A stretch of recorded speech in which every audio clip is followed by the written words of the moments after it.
கோலி talk Kollywood news. தல 57 படத்தோட இயக்குனர் தயாரிப்பாளர் யாரு? ஏஎம் ரத்னம் தயாரிப்புல வீரம் சிவா இயக்கத்துல இப்போ அஜித் நடிச்சிட்டு வரும் படம் தல 56 முடியும் தருவாயில இருக்கு.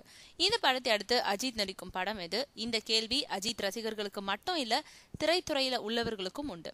அஜித்தோட அடுத்த படம் பத்தி பல்வேறு தகவல்கள் காதுல விழுந்தாலும் ஓரளவு நம்பகமான தகவல்னா சத்யஜோதி பிலிம்ஸ் தயாரிப்புல விக்ரம் குமார் இயக்கத்துல நடிக்க இருக்காருன்றதுதான்.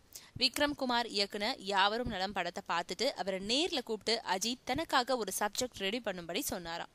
அஜித் சொன்னபடி அவருக்கு ஏத்த கதையை ரெடி பண்ணின விக்ரம் குமார் அவர்கிட்ட கதையை சொல்லியிருக்காரு.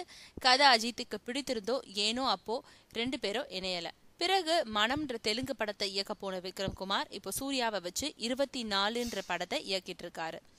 இந்த நிலையில சில மாதங்களுக்கு முன்னாடி விக்ரம் குமாரை அழைச்ச அஜித் ஏற்கனவே சொன்ன சப்ஜெக்ட்ல நடிக்க ஆர்வத்தோட உள்ளதா சொன்னதோடு சத்யஜோதி பிலிம்ஸ்ல கதை சொல்லிட்டு வரும்படி அவர் அனுப்பி வச்சிருக்காரு.